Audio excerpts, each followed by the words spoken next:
Porque la fe vale más que el oro. Instruyendo y predicando la misma fe que Cristo depositó en su iglesia hace más de 2000 años. Y ahora yo te digo, tú eres Pedro, y sobre esta piedra edificaré mi iglesia. En un tiempo de tanta confusión, es necesario que conozca su fe. Porque un católico instruido jamás será confundido.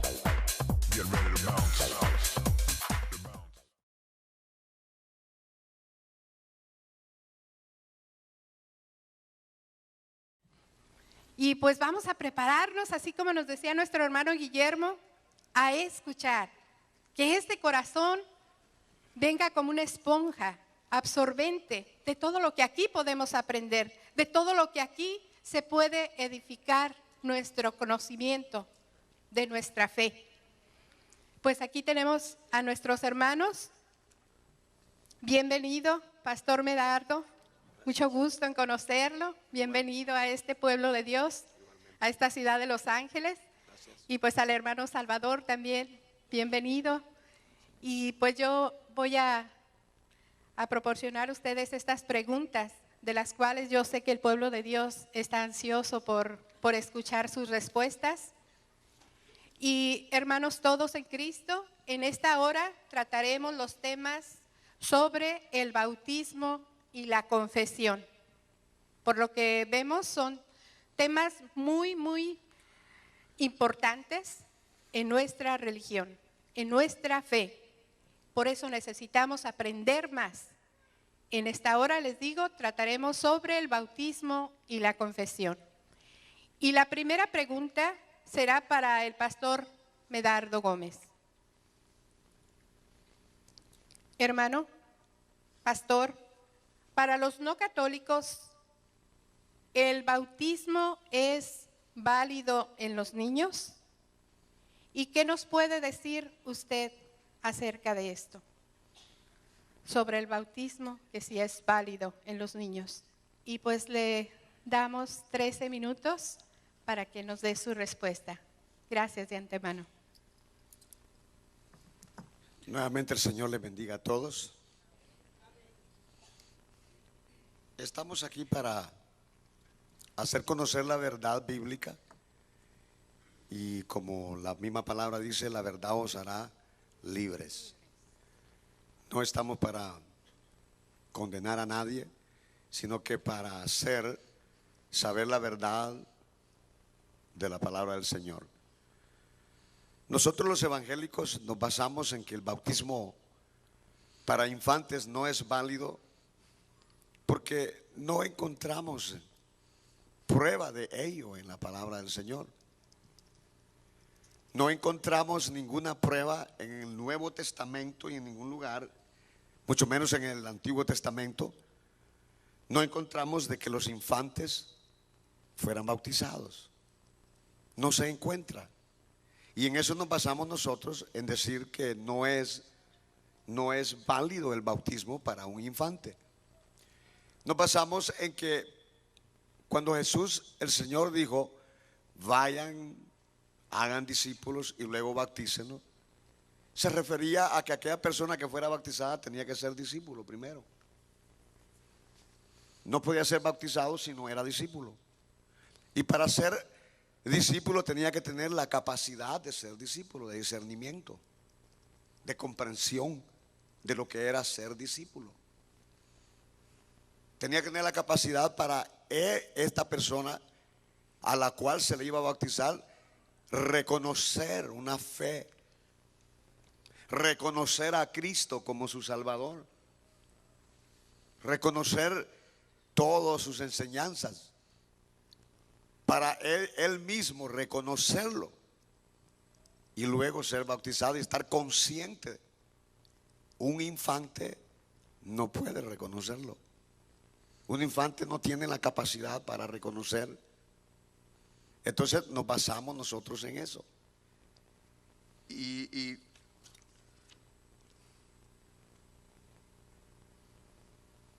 dice,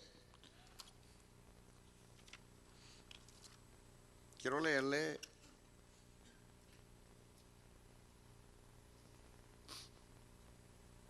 algo, notas que he tomado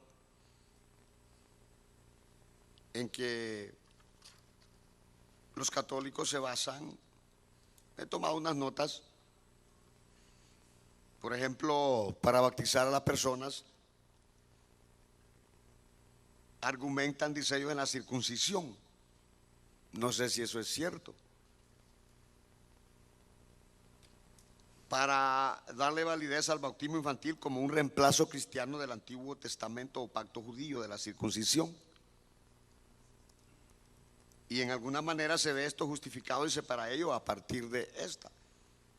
Hay un texto en la Biblia que dice, en el cual también fuiste circuncidados con circuncisión no hecha a mano, al echar de vosotros el cuerpo pecaminoso carnal en la circuncisión de Cristo, sepultados con él en el bautismo, en el cual fuisteis también resucitados con él, mediante el poder de Dios que le levantó de los muertos. Esa es una cita que está en Colosenses 2:12, versículo 11 al 12. Este pasaje dice, habla de una circuncisión que Jesús hace a un creyente, pero es una circuncisión a su corazón, lo cual dice ocurre en el momento de una fe, confianza y sumisión a Cristo. El bautismo tiene que ser esto, una profesión de fe, confianza en el Señor, que tiene que hacer la persona que se va a bautizar, no otra persona por él. Tiene que hacerlo el infante que usted va a bautizar, tiene que hacer esa confesión de fe para que él pueda ser bautizado. De la otra manera no es válido el bautismo. Y no hay ninguna prueba en el Nuevo Testamento de que se realizaran bautismos a los infantes. No lo hay. Y en eso puedo decirle, nos basamos nosotros, que el bautismo para infantes no es válido escrituralmente. Yo creo que eso podría decirles nada más. Y en eso nos basamos para creer, para afirmar de que no es válido. Yo creo que eso es todo lo que yo tengo que decirles con respecto al bautismo para infantes. Tienen que tener capacidad para él mismo testificar una confianza, una fe para ser bautizado. El bautismo era, dice, Juan dice, bautizaba en aquel entonces para arrepentimiento. Las personas venían y eran bautizadas por Juan para arrepentimiento. Un infante no se puede arrepentir. ¿De qué se va a arrepentir? Él no puede arrepentirse. Usted no puede hacerlo por él. Esto es personal. Por eso tiene que ser a la edad que tenga capacidad usted de discernir. Pero él no tiene esa capacidad. Y debido a eso, nosotros apoyados en esto, es que lo que la palabra de Dios dice, consideramos inválido la práctica del catolicismo romano de bautizar a los infantes. Con respecto a este punto, esto es mi participación. Muchísimas gracias, Pastor Medardo Gómez. Podemos, exactamente, demos un fuerte aplauso.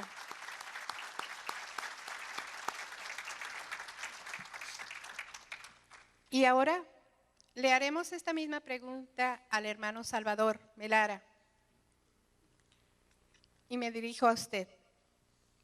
Para la Iglesia Católica, ¿el bautismo es válido en los niños? ¿Qué nos puede decir usted, hermano Salvador, respecto a esto? Y pues, si gusta emplear los 13 minutos, son suyos. Gracias, hermana.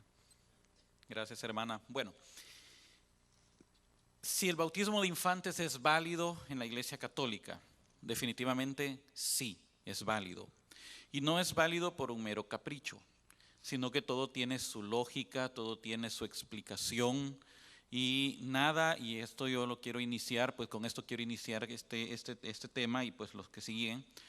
En la Iglesia Católica nada se hace por capricho o porque simplemente se le ocurrió a alguien y que así tiene que ser. Todo está muy documentado, muy explicado.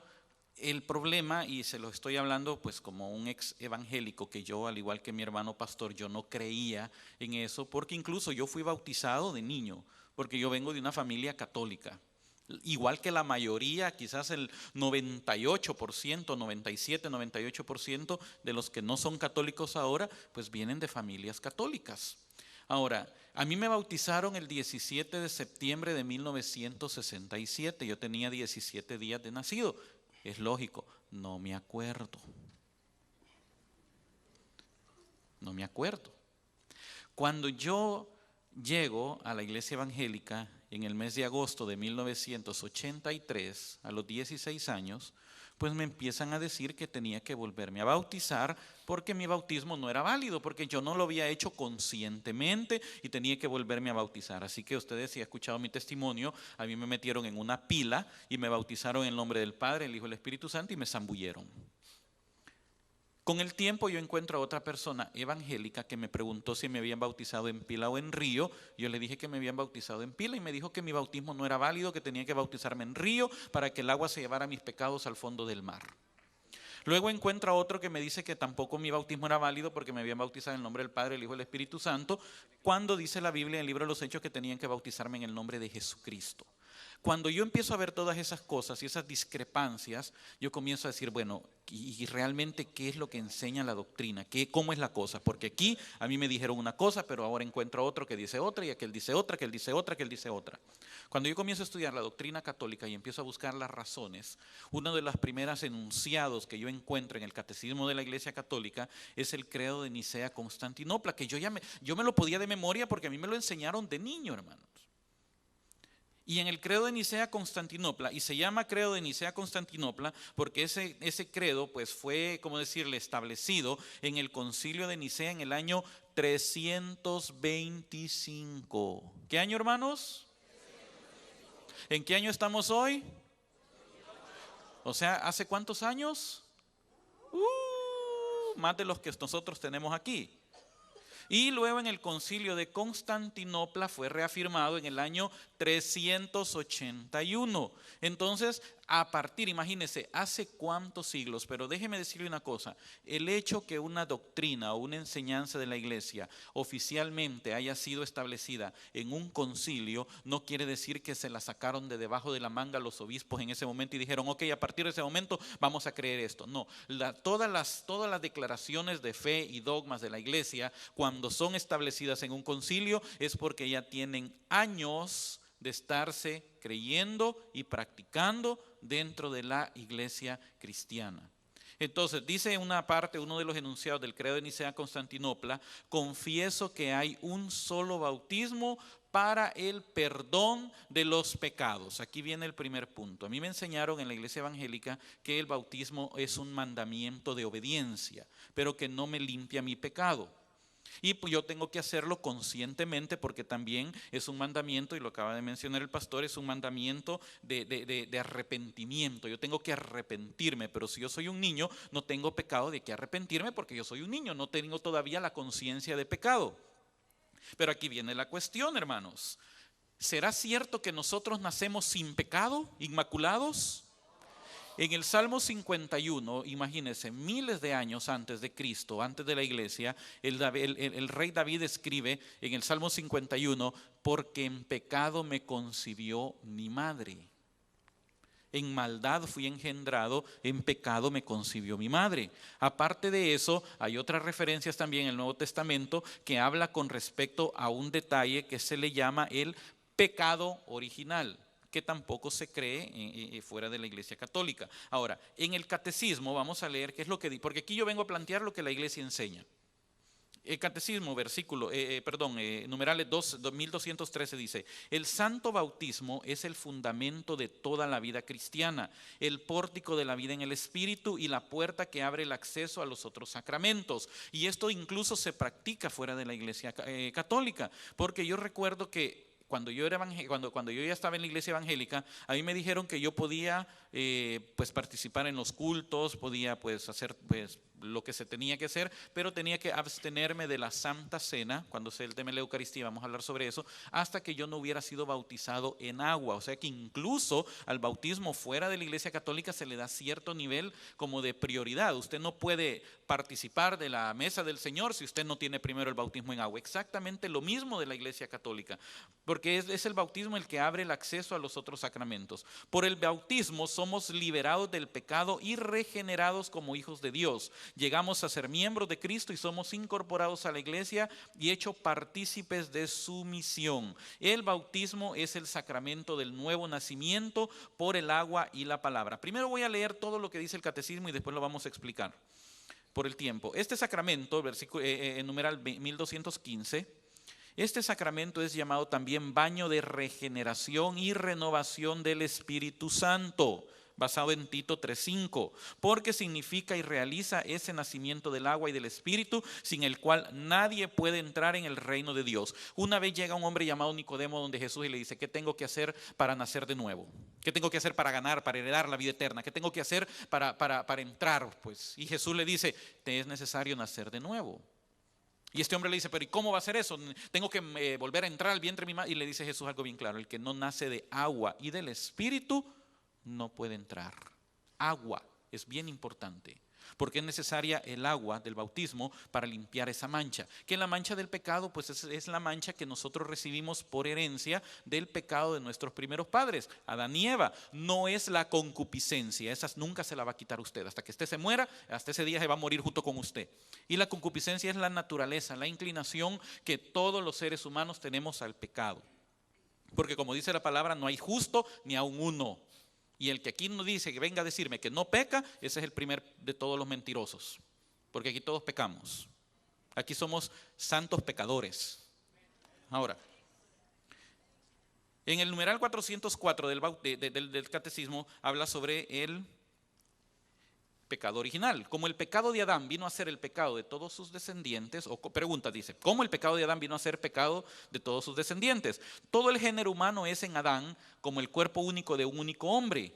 Por esta unidad del género humano, todos los hombres están implicados en el pecado de Adán, como todos están implicados en la justicia de Cristo. Sin embargo, la transmisión del pecado original es un misterio que no podemos comprender plenamente, pero sabemos por la revelación que Adán había recibido la santidad y la justicia originales, no para él solo, sino para toda la naturaleza humana. Cediendo al tentador, Adán y Eva cometen un pecado personal, pero este pecado afecta a la naturaleza humana, que se transmitirán en un estado caído. Y no solamente el ser humano, querido hermano, ha sido el sufrir, pues ha sufrido esta condición. Incluso dice que la misma palabra de Dios, la misma tierra también está gimiendo a causa del problema que nos metió Adán y Eva. Ahora, dice, sigo leyendo, es un pecado que será transmitido por propagación a toda la humanidad, es decir, por la transmisión de una naturaleza humana privada de la santidad y de la justicia originales. Dijimos, no hay ni un justo. Por eso el pecado original es llamado pecado de manera análoga. Es un pecado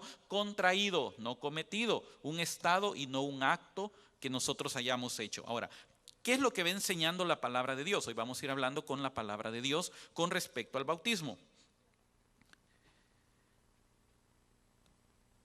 En la Biblia, en Mateo capítulo 3, versículo 6. Vamos a ver primero el bautismo de Juan. Aquí, hermanos, hay una cuestión sumamente bien importante que yo quiero que la entendamos. Uno de los argumentos que se presenta es con respecto a Juan, porque Juan vino predicando un bautismo de arrepentimiento y por lo tanto, pues Jesús nos dio ejemplo al bautizarse a los 30 años. Entonces, pues Jesús nos dio el modelo para cómo tenemos que bautizarnos ya en estado de conciencia. Pero yo quiero llamarle a ustedes la atención en un detalle. ¿Juan era cristiano, sí o no? ¿Ya existía la iglesia en ese momento, sí o no? Ahora, Juan era judío. Y el bautismo que Juan estaba practicando en ese momento no es el bautismo cristiano, porque ni siquiera había una fórmula bautismal. Juan lo único que estaba era predicando un bautismo de arrepentimiento. Conviértanse, cambien de vida, cambien de conducta, den fruto digno de arrepentimiento. Juan no fue cristiano, fue judío. Incluso, le voy a explicar por qué, porque aquí viene el problema cuando nosotros venimos y tomamos la Biblia y decimos solo la Biblia es lo único, y eso lo vamos a hablar en el otro tema. No, Cristo, incluso él como judío, él era un rabino, y los rabinos, al igual que Juan, practicaban un tipo de ceremonia ritual en donde sus alumnos eran bautizados, pasaban por un baño ritual como una iniciación para poder entrar a formar parte de la escuela de este maestro. Por eso es que cuando Jesús llega, Juan le dice, no, yo necesito que tú me bautices, no tú a mí. Pero Jesús le dijo, deja porque así conviene que hagamos las cosas. Y a partir de ahí, pues después los discípulos de Jesús comienzan a bautizar. Ahora, Mateo 3:11 dice la Biblia, yo a la verdad os bautizo en agua, dice Juan, para arrepentimiento. Pero el que viene tras mí, cuyo calzado yo no soy digno de llevar, es más poderoso que yo. Él os bautizará en Espíritu Santo y fuego. También la Iglesia Católica enseña y cree que en el momento que recibimos el bautismo en agua, también recibimos al Espíritu Santo. El sello de propiedad que Dios le da a todos sus hijos, que es el Espíritu Santo. Hechos 2:38.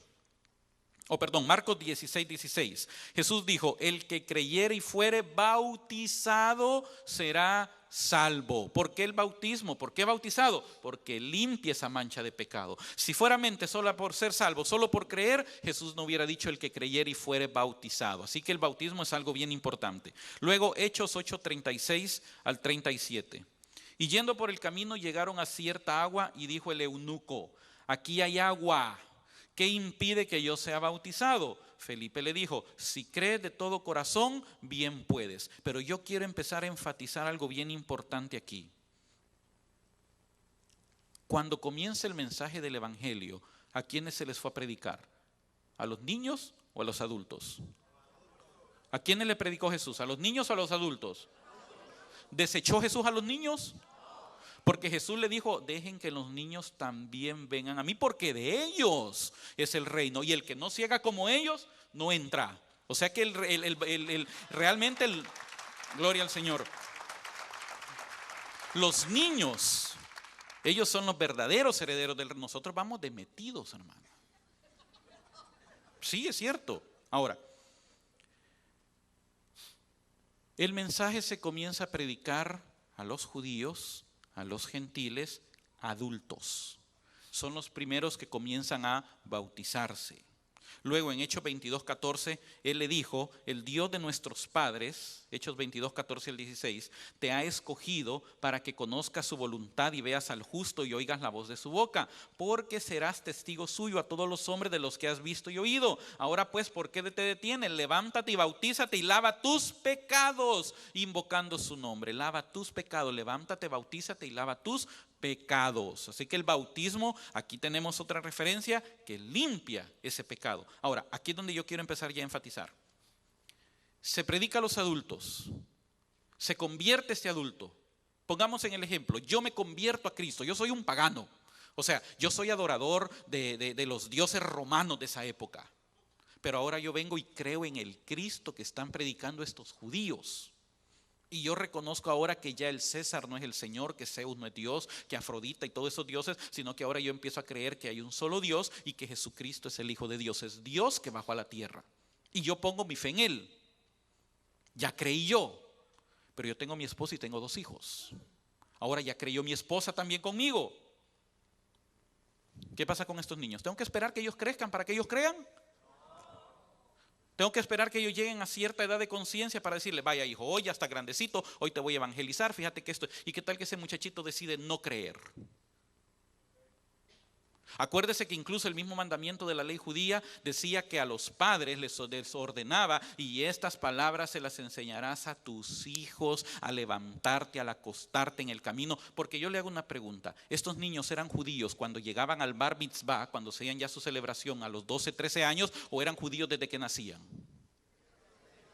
Porque ellos iban siendo instruidos en la fe. Y esto es lo que ocurre en Hechos 16, 29, 33. Él entonces, pidiendo luz, se precipitó adentro y temblando se postró a los pies de Pablo y de Silas, y sacándolo les dijo, señores, ¿qué debo hacer para ser salvo?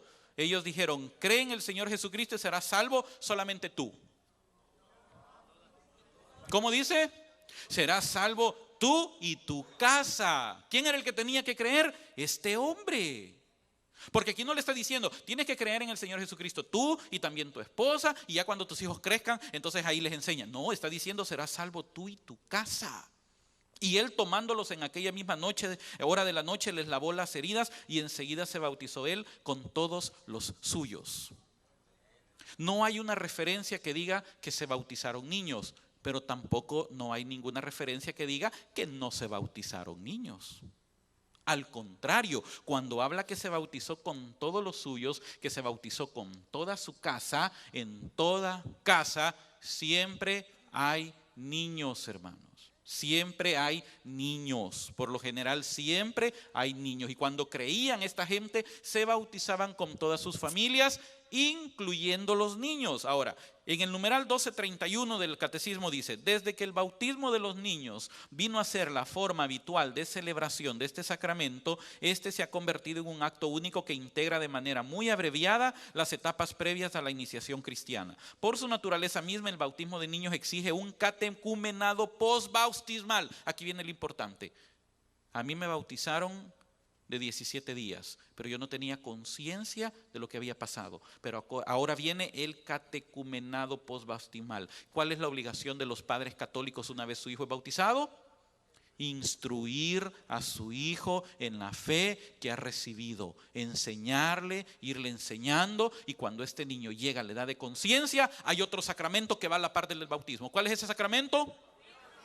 La confirmación. Cuando ya este niño que fue bautizado niño sin conciencia, ahora viene a renovar sus votos bautismales sin agua, porque ya no la necesita, pero ahora renueva sus votos bautismales. ¿Y qué es lo que dice cuando llega? ¿Qué es lo que pide? ¿Qué es lo que le pides tú a la iglesia? La fe, porque la iglesia es la que nos ha dado la fe a nosotros. Ya vamos a explicar eso en otro tema. Ahora, y empieza todo el proceso de que renuncio a Satanás, renuncio a sus maquinaciones, renuncio a todo esto, creo en un solo Dios, creo en el Espíritu Santo, creo en el Señor Jesucristo, y renueva sus votos bautismales que sus padres hicieron como compromiso que ese niño iba a ser instruido en la fe.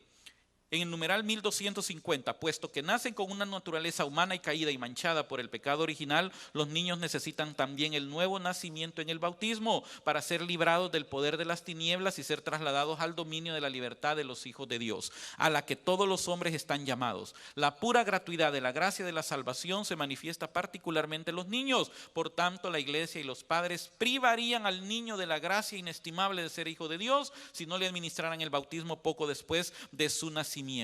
Los padres cristianos deben reconocer que esta práctica corresponde también a su misión de alimentar la vida que Dios les ha confiado. Y aquí viene lo fuerte, y con esto voy terminando.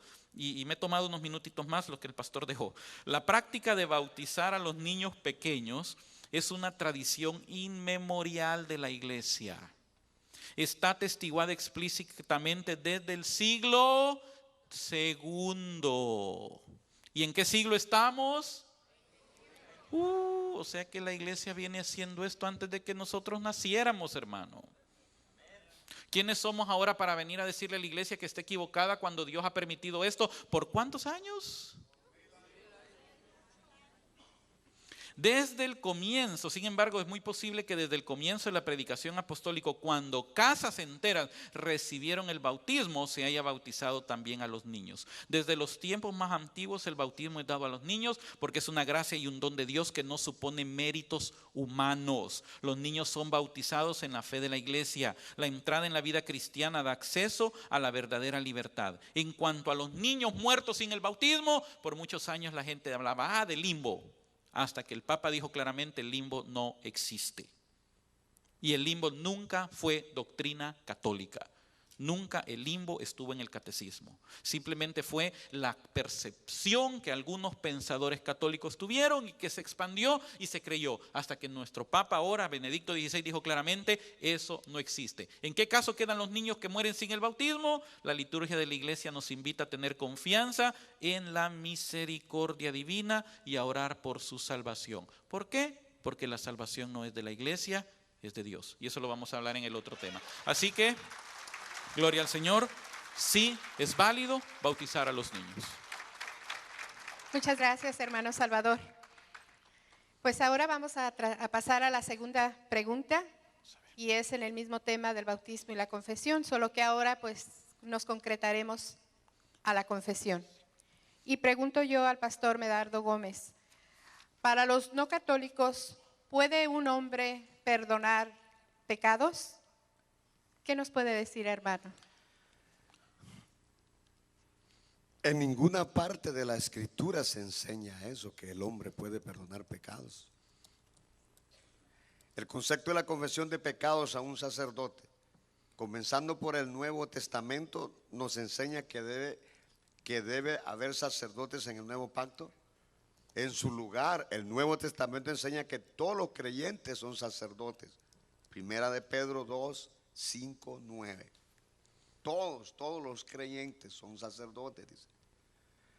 Describe a los creyentes como el real sacerdocio y nación santa, en la cita bíblica que le he dado. Apocalipsis 1:6 y 5:10, ambos describen a los creyentes como reyes y sacerdotes. En el antiguo pacto los fieles tenían que aproximarse a Dios a través de los sacerdotes. En el antiguo pacto los sacerdotes eran mediadores entre Dios y el pueblo en el antiguo pacto. Lo hago énfasis en eso. Los sacerdotes eran mediadores entre Dios y el pueblo. Los sacerdotes ofrecían sacrificios a Dios en nombre de la gente. Eso ya no es necesario porque por el sacrificio de Jesucristo podemos aproximarnos al trono de Dios confiadamente. Hebreos 4:16. Con la muerte de Jesús el velo del templo se rasgó por la mitad, destruyendo así el símbolo de la pared divisoria que había entre Dios y la humanidad. Podemos acercarnos a Dios directamente por nosotros mismos sin el uso de un mediador humano. ¿Por qué? Porque Jesucristo es nuestro sumo sacerdote. Hebreos 4, 14 al 15 y Hebreos 10, 21. Y el único mediador entre Dios y nosotros, Primera de Timoteo 2:15. El Nuevo Testamento enseña que debe de haber ancianos, Primera de Timoteo 3, diáconos, Primera de Timoteo 3, obispos, Tito 1:6-9 y pastores, Efesios 4:11, pero nunca enseña sacerdotes. Cuando se trata de la confesión de pecados, en Primera de Juan 1:9 dicho a los creyentes que confiesen sus pecados a Dios, dice ahí, a Dios. Y Él es fiel y justo para perdonar nuestros pecados. La confesión debe de ser, dice, a Dios. Y Él es fiel y justo para perdonar nuestros pecados. Si se los confesamos a Él, Santiago 5:16, habla de confesar nuestras transgresiones unos a otros. Pero esto no es lo mismo que confesar los pecados a un sacerdote, como lo enseña la Iglesia Católica Romana. En ninguna parte son mencionados los sacerdotes líderes eclesiásticos dentro del contexto de Santiago 5:16. Es más, Santiago 5:16 no vincula el perdón de los pecados con la transgresión de unos a otros. La Iglesia Católica Romana basa sus prácticas de la confesión a sacerdotes principalmente en la tradición católica. Los católicos señalan a Juan 20:23, a quienes remitieren los pecados les son remitidos, y a quienes se los retuvieres les son retenidos. Basándose en este verso, los católicos aseguran que Dios les dio a los apóstoles la autoridad de perdonar los pecados y que esta autoridad fue legada a los sucesores de los apóstoles. Entiéndase por ello a los obispos y sacerdotes de la Iglesia Católica Romana. Hay muchos problemas con esta interpretación. Primera, dice, Juan 20:23 en ninguna parte menciona la confesión de pecados. Juan 20:23 en ninguna parte promete o aún sugiere que la autoridad de perdonar pecados pasaría a los sucesores de los apóstoles. La promesa de Jesús era específicamente dirigida a los apóstoles en su autoridad apostólica. Similarmente, los católicos señalan a Mateo 16:19 y 18:18, reteniendo o emitiendo o remitiendo, como evidencia para que la Iglesia Católica tenga la autoridad de perdonar pecados, Los mismos tres puntos anteriores se aplican de igual manera a estas escrituras. Nuevamente, en ninguna parte de la escritura es enseñado el concepto de la confesión de pecados a un sacerdote. debemos confesar nuestros pecados a Dios. Primera de Juan 1:9, como creyente del nuevo pacto. No necesitamos mediadores entre Dios y nosotros.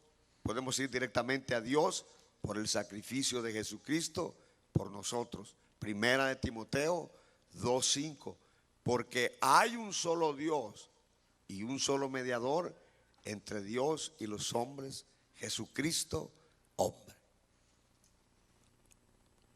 Como les dije al inicio, no venía yo a convencerlos, sino que a exponer lo que la palabra de Dios dice. Cuando se me invitó a eso. Yo estoy consciente que no estoy aquí para convencer a nadie. No es mi intención, porque si se hubiera tratado de eso, no hubiera venido. Porque yo no puedo convencerle a usted. Nada más leerle a la luz de la palabra de Dios lo que está escrito en la palabra de Dios. Suena bien para todo católico, yo sé, suena bien cuando Salvador habla de esto, lo que el catecismo dice, de que se supone que si se bautizó toda la casa, el cual es otro fundamento para decir que el bautismo es válido. Pero él mismo dijo que no hay pruebas que hubieran infantes o no hubieran infantes. Entonces no se puede asegurar. No me puede él asegurar que habían infantes. Él solo dice, se supone que en toda casa hay infantes. No necesariamente.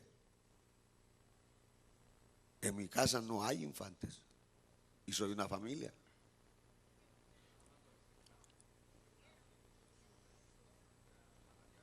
Entonces, ahora le he leído esto con escrituras bíblicas y, como digo, no puedo convencerles, sino nada más leerles lo que la palabra de Dios dice. Y es muy clara esta escritura donde dice, porque hay un solo mediador entre Dios y los hombres. ¿Quién es el mediador? No dice un hombre, no dice un pastor. Yo no soy mediador. Yo no puedo perdonarle a usted. Entonces, ¿a quién va a ir usted? Si solo Dios perdona pecados. Pero aquí dice, no hay un mediador. No lo hay. Solo Jesucristo. Pero Jesucristo, ¿está aquí o no está aquí? Entonces, si usted necesita que su pecado se perdone, ¿a quién va a ir? ¿A mí? ¿A él? ¿A él? Pero si le está diciendo que no hay un mediador, solo Jesucristo. Usted misma acaba de decir que solo Jesucristo. Y entonces, ¿por qué me dice que va a ir a él? Si él no es Jesucristo. Pero dice que no hay usted misma me acaba de decir, sí, cuando le leí esto, no, porque solo hay un Dios. ¿Cree usted que hay un solo Dios? El texto continúa, y un solo mediador. ¿Cree que hay un solo mediador? Entre Dios y los hombres. ¿Quién es ese mediador? ¿Quién? Entonces no es él. Perdón, no es él, ni yo. Ni yo. No, pero no puede, no es, como estamos hablando de la confesión, si es válida a un sacerdote.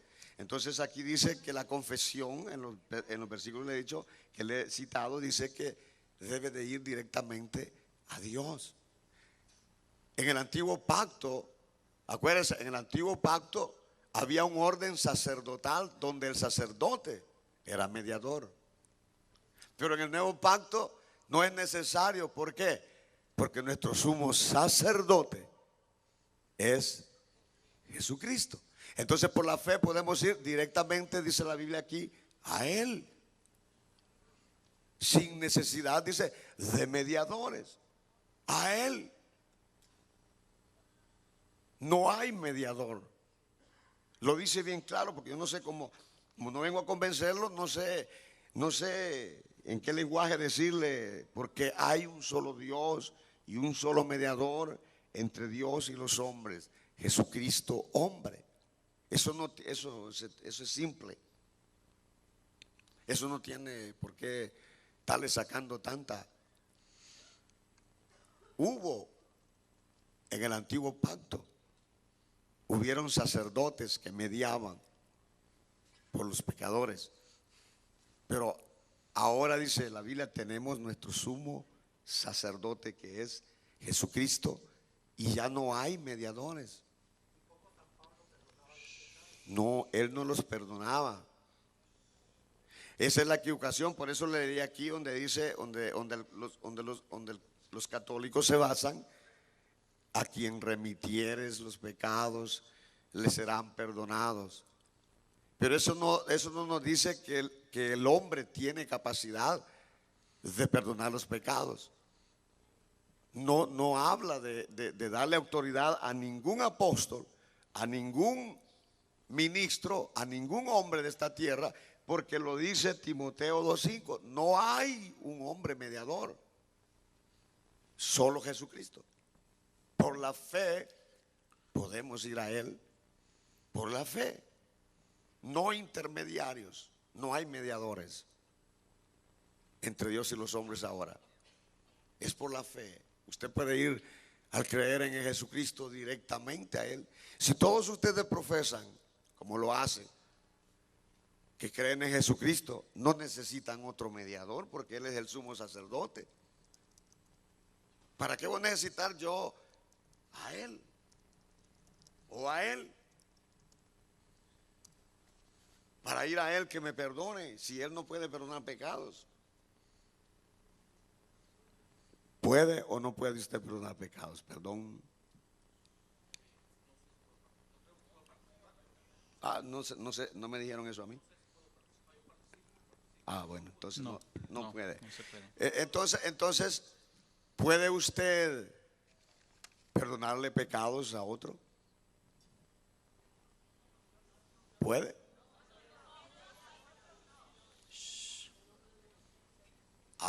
Pero Jesús sí puede. Por la fe podemos ir a Él. Y Él dice, si alguno pecare, dice la Biblia, abogado tenemos. ¿A quién dice que tenemos como abogado? ¿Se da cuenta? Jesucristo, no un hombre. Y su sangre, dice, nos limpia de todo pecado. ¿Se me terminó el tiempo? No.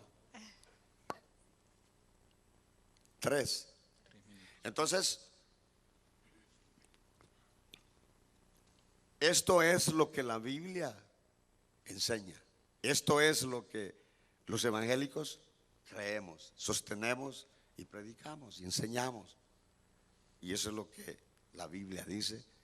Y eso es lo que he venido yo aquí a decirles, lo que la Biblia dice. Así es de que pues queda en ustedes. La decisión es de ustedes. Mi tiempo pues ha concluido. Muchísimas gracias. Un fuerte aplauso para nuestro hermano Pastor Medardo. Gracias por compartir con nosotros su punto de vista, su opinión. Y pues ahora pasaremos con esta misma pregunta con el tema de la confesión con nuestro hermano Salvador Melara. Y pregunto yo a usted, para la Iglesia Católica, ¿puede un hombre perdonar pecados? ¿Qué nos puede decir, hermano? Gracias, hermana. Como la pregunta es bien simple, para la Iglesia Católica, ¿puede un hombre perdonar pecados? Sí. Y como les dije al principio, no es por un capricho que se le ocurrió, también tiene sus razones. Y las vamos a ir explicando. Y es bien interesante, le voy a decir por qué. Porque la iglesia tiene muy bien detallado esta cuestión con respecto a la confesión. Y vamos a explicar algo bien claramente. Y aquí está el padre Castro, no sé si habrá algún otro sacerdote por ahí también que nos visita, pero sabe que ellos tienen la capacidad, la autoridad. Pero la pregunta es, ¿ellos pueden perdonar los pecados? ¿Quién perdona los pecados? Y vamos a ir explicando claramente con respecto a todo eso. Ok. Dice en la iglesia evangélica se enseña que en ninguna parte de la Biblia enseña que el hombre puede perdonar pecados. Ahora, con respecto a esto, el catecismo de la iglesia, yo como represento ahorita a la iglesia, ¿no? Yo vengo a hablar de lo que dice la iglesia. Y para poder hablar de lo que dice la iglesia, respaldo con el catecismo y respaldo con la Biblia. En el catecismo de la iglesia, en el numeral 1422, dice de la siguiente manera: los que se acercan al sacramento de la penitencia obtienen de la misericordia de Dios. De la misericordia de Dios, no del poder o de la capacidad o del capricho de un hombre. Obtienen de la misericordia de Dios el perdón de los pecados cometidos contra Él, contra Dios. Y al mismo tiempo se reconcilian con la iglesia. ¿Por qué? Porque toda afrenta a Dios también es afrenta a todos nosotros como iglesia. Porque cuando yo cometo un pecado, estoy ofendiendo a Dios, en primer lugar, y estoy ofendiéndolos a ustedes. Porque por culpa de mi mal testimonio, ustedes también van a ser vituperados. Porque ¿qué es lo que enseña qué es lo que dice la gente? Los católicos son esto, los católicos son aquello, los católicos son aquí, por 1, 2 o 3 o 1000 o cuantos sean, que tal vez sí lo han hecho y lo hacen y son descarados en decir que son católicos. Es como yo hablaba con el pastor temprano en la mañana y le decía, por un sacerdote que ha cometido errores, no vamos a juzgarlos a todos, porque entonces tendríamos que aplicar la misma regla a los pastores. Y yo le comentaba al pastor que yo conocía a uno que tenía a su esposa y su amante en la misma congregación. Pero por eso yo voy a decir que mi querido pastor acá, mi querido hermano, ¿también él es igual al otro? No, no es sensato de esto. Entonces, por eso dice que esto se reconcilia con la iglesia, porque todo pecado no solamente ofende a Dios, sino que ofende a la comunidad también, porque es causa de escándalo, de tropiezo en algunos casos, porque hay gente débil de espíritu y de mente que dice, de todo modo, si el hermano Salvador lo hace, lo voy a hacer yo también. Entonces ya estoy siendo yo tropiezo. Ahora, sigo leyendo lo que dice el catecismo. Ella les mueve a la conversión con su amor, su ejemplo y sus oraciones. Estamos hablando de la iglesia. Ahora, en el numeral 1424, es llamado sacramento de la confesión. Se le llama sacramento de la penitencia porque uno tiene que realizar pues un dolor en su corazón, un arrepentimiento para poder pedir el perdón de ese pecado. Ahora se le llama sacramento de la confesión porque es la declaración, porque es una declaración o manifestación. La confesión de los pecados ante el sacerdote es un elemento esencial de este sacramento. Es un sentido profundo de este sacramento, en un sentido profundo de este sacramento es también una confesión. Un reconocimiento y alabanza de la santidad de Dios y de su misericordia para con el hombre pecador.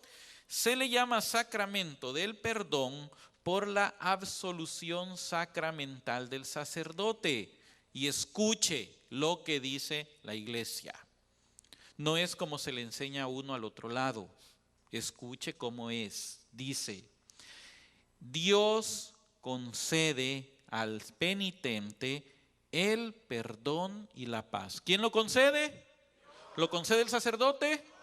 Y yo le pedí al padre Castro, porque no lo tenía a mano, y yo le pedí al padre Castro y él aquí me dio una copia de la absolución en el momento que uno ha confesado el pecado, y el sacerdote lo que dice es lo siguiente: yo te absuelvo en nombre de Dios y su misericordia y ¿cómo es? No entiendo la letra. Okay. Yo te absuelvo en nombre de Dios y su misericordia, el perdón de tus pecados, en nombre del Padre y del Hijo y del Espíritu Santo. Vete en paz y no peques más. Ahora, él está diciendo, yo te absuelvo porque yo puedo hacerlo y porque a mí se me... No, está diciendo, yo te absuelvo en nombre de... Ahora, todo eso tiene una explicación y ya lo vamos a ir explicando claramente. Se le denomina también sacramento de la reconciliación porque otorga al pecador el amor de Dios que reconcilia. Dejaos reconciliar con Dios, dice San Pablo en 2 Corintios 5:20. O reconciliaos con Dios. El que vive del amor misericordioso de Dios está pronto a responder a la llamada del Señor. Ve primero y reconcíliate con tu hermano, Mateo 5:24. Ahora, hoy vamos a ir con la Biblia. Si hay sacerdotes o no hay sacerdotes en el nuevo pacto. Si hay mediador o no hay, o solo Jesús es el mediador o alguien más puede ser el mediador. Vamos a ver realmente qué es lo que dice la palabra de Dios. Dice este pasaje precisamente que se estaba mencionando, que es 1 Timoteo capítulo 2. Y vamos a leer desde el versículo 1 para que tengamos, porque le voy a decir una cosa, hermano, y este es un principio hermenéutico, se le llama, la correcta interpretación de las escrituras. Un texto sacado del contexto es un pretexto. Si yo saco un texto de todo su contexto general es porque yo ando buscando un pretexto para sostener una posición mía personal. Y así de esa forma yo puedo encontrar y yo puedo hacerle cualquier doctrina que usted se le imagine o se le antoje para su propia conveniencia. Porque una vez yo saco un texto de la Biblia y ya lo manipulo a mi antojo, yo puedo hacer lo que yo quiera. Entonces, tenemos que leer todo el contexto para entender qué es lo que está diciendo la palabra de Dios. Y dice San Pablo, exhorto ante todo a que se hagan rogativas, oraciones, peticiones y acciones de gracias por todos los hombres, por los reyes y por todos los que están en eminencia, para que vivamos quieta y reposadamente en toda piedad y honestidad, porque esto es bueno y agradable delante de Dios nuestro Salvador, el cual quiere que todos los hombres sean salvos y vengan al conocimiento de la verdad. Porque hay un solo Dios y un solo mediador entre Dios y los hombres, Jesucristo hombre, el cual se dio a sí mismo en rescate por todos, de lo cual se dio testimonio a su debido tiempo. Ahora, ¿de qué está hablando el apóstol San Pablo? Él está diciendo que hay que orar por los que están en eminencia para que nosotros vivamos en paz, porque también así quiere el Señor, porque el Señor quiere que todos los hombres vengan al conocimiento de la verdad, porque hay un solo Dios, dice San Pablo. Y hay un solo mediador entre Dios y los hombres, que fue el que se dio en rescate por todos. Ahora, no vamos a discutir que si hay un solo mediador, porque hay un solo Dios, pero tenemos que entender realmente qué significa mediador. El mediador es aquella persona que pone en paz a dos personas, ¿sí o no? El mediador es aquel que va y digamos que aquí estamos con el hermano molesto por alguna razón y viene hermana y ella se pone de mediadora entre nosotros dos para que él y yo nos reconciliemos nuevamente. Eso es el papel de un mediador. Ahora, aquí es algo bien interesante porque ¿qué es lo que ha hecho Cristo? A través de su sacrificio, de acuerdo a lo que dice aquí, a través de ese rescate que dio por nosotros, Él se puso de mediador entre Dios y los hombres. ¿Qué significa eso? Que Él se puso en medio de Dios y nosotros para que nosotros podamos estar en paz con Dios. Ahora, ¿eso significa que ya no hay mediadores? Porque ahora viene San Pablo y él mismo dice, nosotros estamos predicando este evangelio de la reconciliación y le andamos diciendo a toda la gente, reconcíliense ¿con quién? Entonces en este caso, si él está tratando de hacer que la gente se ponga en paz con Dios, entonces ¿cómo se le puede llamar a San Pablo en este momento? Si yo vengo y les empiezo a decir a ustedes, hermanos, ustedes por favor arrepiéntanse de sus pecados, pídanle perdón a Dios, busquen la presencia de Dios, dejen su mala vida. Yo estoy tratando de ponerlos en paz a ustedes. ¿Con quién? ¿Soy un mediador en ese momento? Pero yo no di mi vida por ustedes.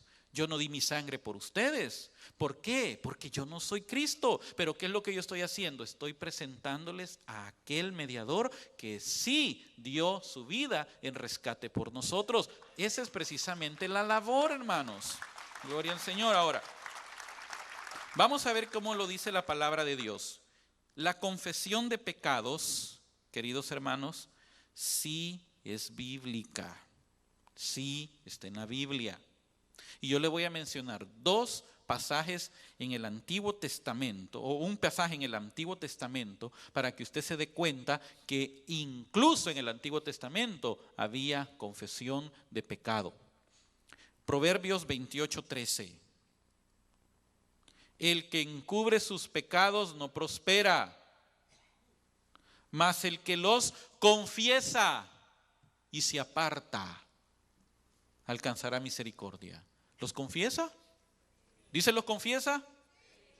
Mateo 3, 5, 6. Y salía de Jerusalén y toda Judea y toda la provincia de alrededor del Jordán. Se refiere a San Juan Bautista.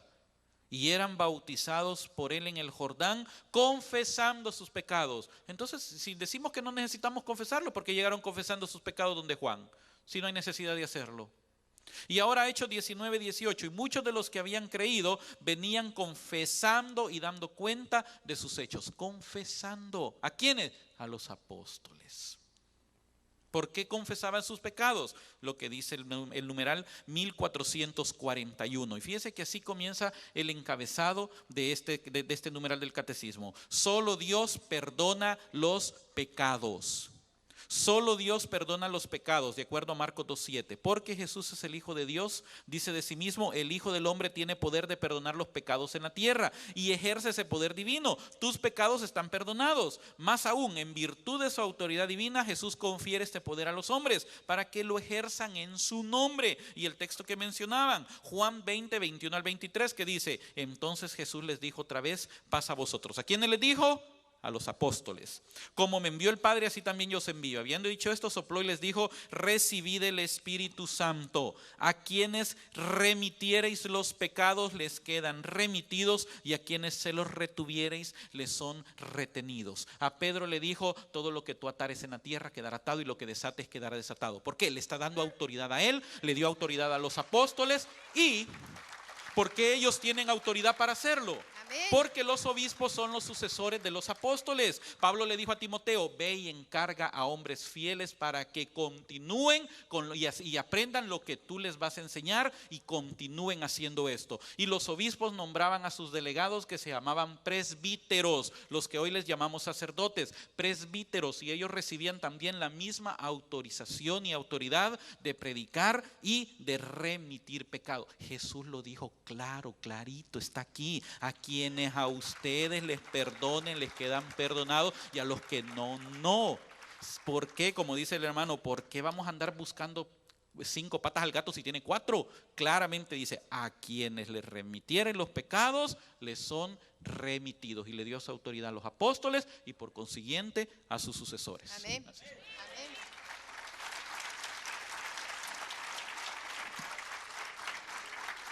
Muchas gracias, muchísimas gracias, Pastor Medardo, hermano Salvador, por compartir con nosotros esos temas. Esta ha sido una presentación del Ministerio de Formación y Evangelización Católica, Refugio del Señor.